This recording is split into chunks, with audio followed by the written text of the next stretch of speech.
नमस्कार। नमस्कार मेरे प्यारे दोस्तों, मैं हूं प्राध्यापक डॉक्टर राजेंद्र रघुवीर Deshpande from Pune, Maharashtra state, India. मैं आप सबका मेरे आयुर्वेदा एकेडमी यूट्यूब चैनल में सहर्ष स्वागत करता हूं। आप तो जानते हैं कि I am MD in Ayurvedic medicine and MD in Ayurvedic physiology. For paid online consultation you can definitely WhatsApp on 9226810630 because मेरे पास बहुत सारी एक्सपर्ट डॉक्टर्स की टीम है। आपके सेवा में हम हाजिर हैं। मेरे प्यारे दोस्तों, आज ऐसी एक टिप देने वाला हूं।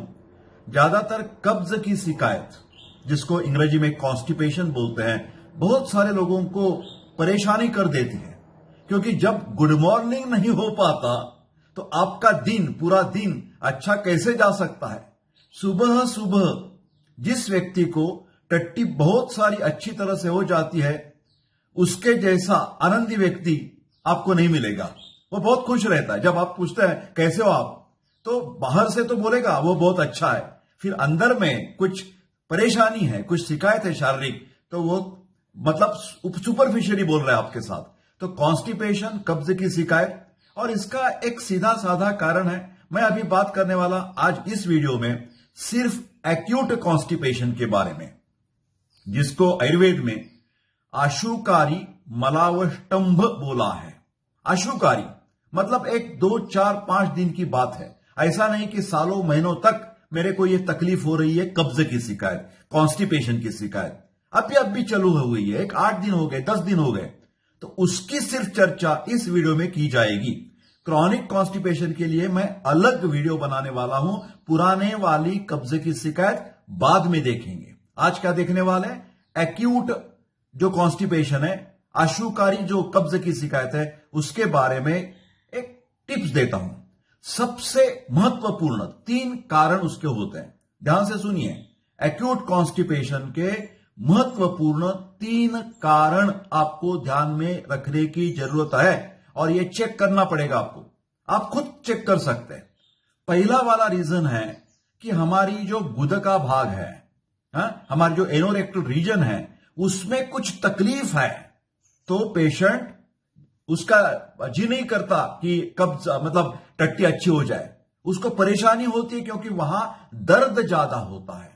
हमारी गुदा के समीप परिसर में जब किसी व्यक्ति को दर्द होता है तो उसे हमेशा वो क्या करता है, वो संकोच करता है। उसे अच्छी तरह से जो जोर लगाना पड़ता है वो नहीं आ जाता। तो वो परेशानी, पेन की परेशानी है। और क्यों होता है? गुदा के समीप या एनोरेक्टल रीजन में ऐसा दर्द सिर्फ 2 कारण प्रमुख है। सिर्फ 2 कारण प्रमुख है। एक है पेरीएनल एब्सिस, मतलब कुछ फुंसलियां आ जाती है एनोरेक्टल गुदा के समीप प्रदेश में, और वहां पस बन जाता है। तो ऐसी फुंसली जब वहां पर होती है, एब्सिस होता है, पेरीएनल एब्सिस, तो पेशेंट की बहुत हालात बेकार हो जाती है। बैठ नहीं सकता, उठ नहीं सकता, इतनी तकलीफ होती है।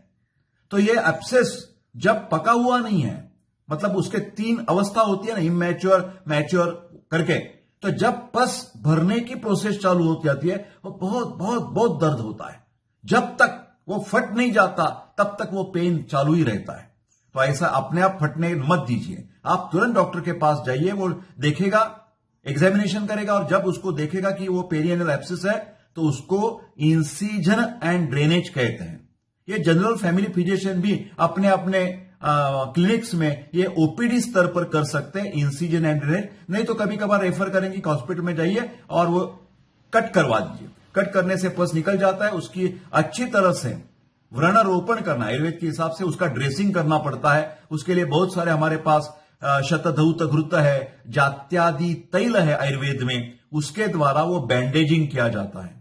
एक देखिए, ऐसा नहीं कि आयुर्वेद में कुछ सर्जरी वगैरह संबंध नहीं है। आयुर्वेद में भी सुश्रुत जो है उसको मास्टर ऑफ सर्जन बोला है ना।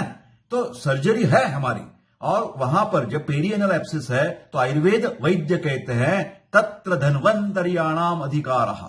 ये सर्जन वाली बात है, ठीक है। तो ये पेन की वजह से एक्यूट कॉन्स्टिपेशन हो सकता है। दूसरी एक तकलीफ है फीशर इन एनो। ध्यान से सुनिए, फीशर इन एनो, जिसको परिकर्तिका बोलते हैं आयुर्वेद में। मतलब क्या हो जाता है, जो हमारा एनल ओपनिंग है ना, उसके सबोताल जो स्किन है उसमें फट जाती है, जख्म हो जाती है, व्रण हो जाते हैं। हाँ, तो ये जो कट्स हैं, अल्सर्स है, उसको बोलते हैं फीशर। फीशर का मतलब कटिंग, और इन एनो, एनल रीजन में ये फीशर है, तो फीशर इन एनो, परिकर्तिका, ये भी बहुत पेन करता है, दर्द करता है।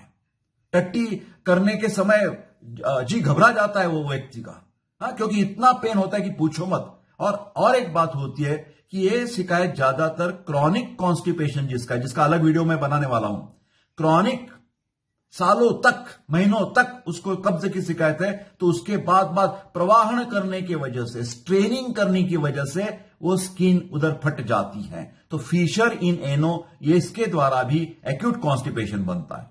तो आपको वहां पर जो व्रण है, अल्सर्स है, उसको हील करने की कुछ ट्रीटमेंट देनी चाहिए। तो आयुर्वेद का कहना, इस व्यक्ति ने हर रोज एक त्रिफला घनवटी, बाजार में मिलती है आपको, त्रिफला घनवटी की टैबलेट हर रोज 2 टैबलेट रात को लेनी पड़ेगी, और दिन में आप खाना खाने के बाद में अभयारिष्ट, अभया का मतलब होता है हरड़, हरितकी, तो अभयारिष्ट 4 चम्मच दवा, 4 चम्मच पानी खाना खाने के बाद में दोपहर को और रात को ये लेना पड़ेगा, और त्रिफला टैबलेट भी। उससे क्या हो जाएगा, आपको प्रवाहन, स्ट्रेनिंग करने की जरूरत नहीं, अपने आप स्मूथ टट्टी हो जाएगी, तो उसमें व्रणरोपण होने की संभावना ज्यादा है। इसके बाद जब आप टट्टी से बाहर आते हैं तो एक गर्म, मतलब क्या बोलते हैं, वेसल में आपको थोड़ा सा ऊन पानी लेना है, और उसमें थोड़ा सा बैठना है आपको। उसको सिट्स बात कहते हैं, सिट्स बात। आयुर्वेद में उसको अवगाह स्वेद बोला है। क्या बोला है? अवगाह स्वेद। तो ये गरम गरम पानी से ब्लड सर्कुलेशन अच्छा हो जाता है और थोड़ी राहत मिलती है। बाद में वो पूरा का पूरा गीला जो है ना, वो सूखा करने का, और उसके ऊपर आयुर्वेद में जो एक तेल बताया, एक घृत बताया है, शतधौत घृत, वो जगह पर 1, 2, 4, 8 दिन, 10 दिन लगाना पड़ेगा। ये सब ट्रीटमेंट 10 दिन तक करनी पड़ेगी। उसके बाद धीरे धीरे करके जो फिशर्स है वो हील हो जाएंगे, उसका रोपण हो जाएगा, वो तंदुरुस्त हो जाएंगे, और आपकी जो एक्यूट कॉन्स्टिपेशन की शिकायत है वो कम हो जाएगी। तो पहले वाला मैंने कारण आज बता दिया एक्यूट कॉन्स्टिपेशन का। जब लोकली दर्द होता है तो 2 कारण है उसके, पेरिएनल एब्सेस एंड फिशर इन एनो। दूसरा है कि पेन नहीं है, फिर एकाएक कॉन्स्टिपेशन बन गया, तो उसको बोलते हैं इडियोपैथिक फंक्शनल कॉन्स्टिपेशन। टेम्पररी कुछ खान पान में इधर उधर हो गया, तो इडियोपैथिक फंक्शनल कॉन्स्टिपेशन। कोई चिंता करने की बात नहीं है। हम इस पेशेंट को आयुर्वेद की बस्ती चिकित्सा बहुत काम आती है। Excellent medicated enema. उस व्यक्ति को क्या करना है, डॉक्टर के पास जाना है, और सिंपल तिल तेल बोलते हैं। तो तिल तेल जो है उसकी एक पिचकारी बोल सकते हैं, बस्ती, कैथेटर के द्वारा डाल देते हैं, ओनली 60 ml। उससे कोई ऐसा लूज मोशन वगैरह नहीं होता। तो ये हर रोज खाना खाने, after breakfast if you go to the doctor at say 10 AM और 10:30 AM, तो बस्ती दे देगा। एक 3-4 दिन बस्ती देने से वो अपने आप निकल जाएगा। तो ये आप एक कर सकते। उसके साथ त्रिफला घनवटी हमेशा घर में रखिए आप। अभयारिष्ट भी घर में रख सकते हैं, वो थोड़ा थोड़ा बीच में लेने से ये हैबिचुअल नहीं, इडियोपैथिक, मतलब उसका कारण स्पेसिफिक नहीं हो सकता। आपका कुछ ट्रैवल कर रहे हैं, एक प्रदेश से दूसरे प्रदेश में, एक सिटी से दूसरे सिटी में जा रहे हैं। मैं अभी दिल्ली पे चला गया, तो खान पान में थोड़ा इधर उधर हो जाता है। एयर ट्रैवल हो सकता है, रेल का प्रवास हो सकता है, कार से प्रवास हो सकता है। हमारी लाइफस्टाइल थोड़ी सी बदल जाती है, रेगुलर एक्सरसाइज नहीं हो पाती, पानी कम पिया जाता है, तो इसी वजह से टेम्पररी फेनोमेना है।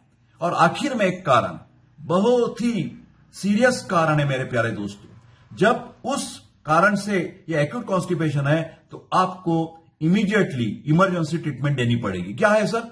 ये ऐसा है कि उसको बोलते हैं 3 लक्षण एक साथ होनी चाहिए।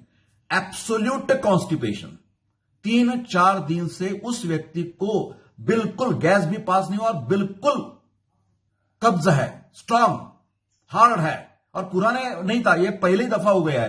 तो उसके लिए क्या हो जाता है, उस व्यक्ति के साथ एक्यूट कॉन्स्टिपेशन भी है, उसके साथ वोमिटिंग चालू हो जाता है, उल्टी होती है, उल्टी, बहुत सारी उल्टी, और पेट में इतना सारा दर्द होता है, पूछो मत। 3 लक्षण मैंने बता दिए हैं। एब्सोल्यूट कॉन्स्टिपेशन, 3-4 दिन से बिल्कुल टट्टी नहीं है, उसके साथ उल्टी हो रही है और पेट में बहुत ज्यादा दर्द कर रहा है, तो उसको बोलते हैं एक्यूट कॉन्स्टिपेशन। ये सीरियस वाला मामला है, तो आपको तुरंत इमरजेंसी हॉस्पिटल में जाना पड़ेगा, क्योंकि आंत्रों में क्या बोलते हैं ना, ट्विस्ट हो गया होगा, ये आंत्र एक दूसरे के अंदर घुस गए होंगे, तो उसको वॉल्व्यूलस बोलते हैं, ऑब्स्ट्रक्शन बोलते हैं, एक्यूट इंटेस्टिनल ऑब्स्ट्रक्शन।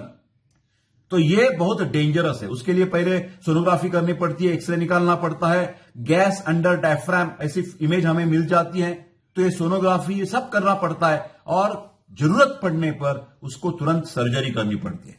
तो मेरे प्यारे दोस्तों, इस 10 मिनट में मैंने आपको एक्यूट कॉन्स्टिपेशन के 3 प्रमुख कारण बता दिए हैं। आप इसका ज्ञान से फायदा आपको जरूर मिल जाएगा, ऐसी मेरी संभावना है। तो आप जरूर ये वीडियो लाइक शेयर कर दीजिए और चैनल सब्सक्राइब करके देशपांडे सर की उम्मीद बढ़ाइए, ऐसे मैं आपको विनती करता हूं। बहुत बहुत धन्यवाद। मिलते हैं अगली वीडियो में।